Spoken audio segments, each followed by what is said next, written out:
The new stamp set, The Northwoods by Teresa Momber, is full of all types of trees to create beautiful seasonal landscapes for everyone on your card making list.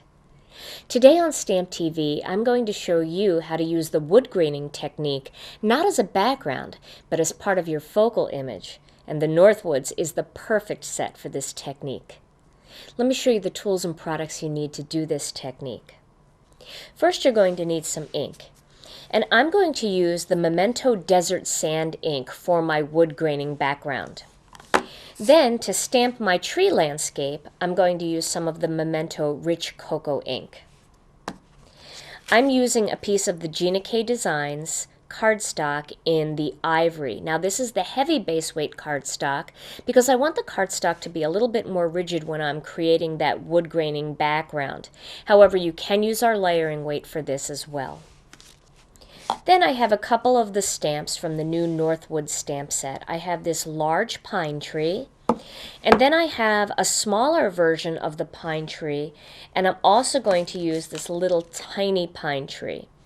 So this way my trees are going to look staggered on my landscape. So to begin, I'm going to start by using some of the desert sand ink. Now, because I'm using a small canvas here, I really don't want to hold the ink pad this way and do one big swipe.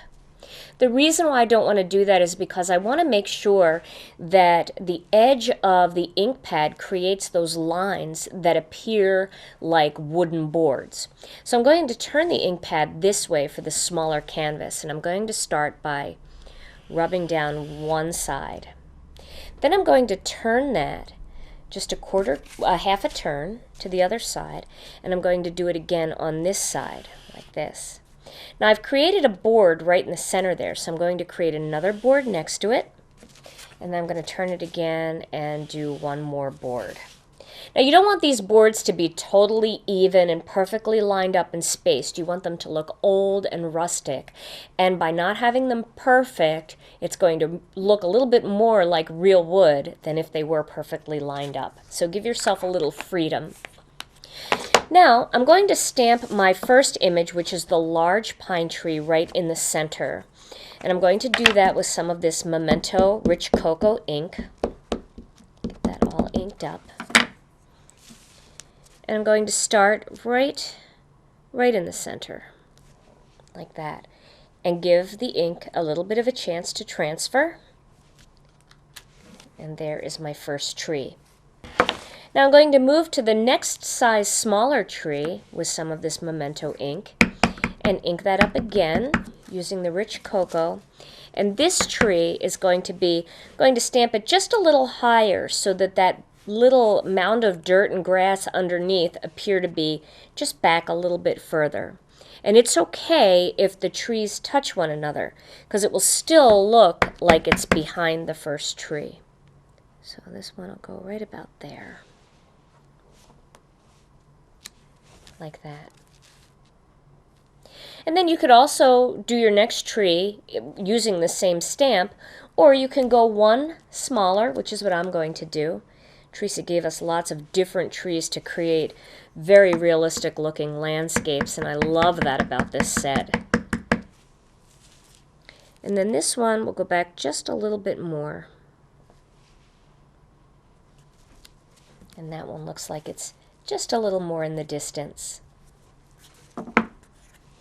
Now let me show you the card project that I made featuring this panel, but before I do that, I want to show you a different variation that I did.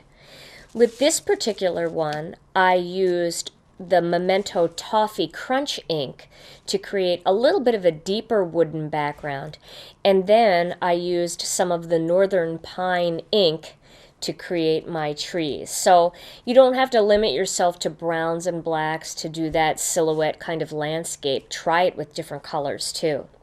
Now let me show you my finished card project and how I accented it a little bit.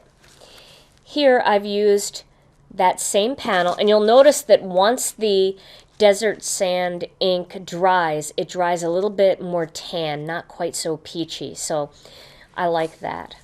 What I've done is I've mounted that onto a piece of our dark chocolate cardstock, and then I added a screw brad up in the corner, just because those screw brads are very masculine looking and it kind of gives the feeling of wood and work tools and a little bit more masculine. And then I used one of the greetings from the Northwoods stamp set, Sending Birthday Wishes, and just to play off that first screw brad, I added one down here to the greeting too, so they're on opposite corners there. I popped this one onto the card using the 1/4-inch pop dots to raise that up just a little bit in front of that panel so I could have it overlap a bit. Then I used the Distress Stripes Cuttlebug embossing folder to create a distressed looking background. That kind of looks a little wood-like as well. And that's on ivory cardstock, and I mounted that on a piece of dark chocolate cardstock, and the whole thing is sitting on an ivory card base. So there is my finished card project. Don't limit yourself to lighter color wooden backgrounds. Try some deep dark walnut colored ink, and then emboss your trees in white for a snowy, stunning landscape.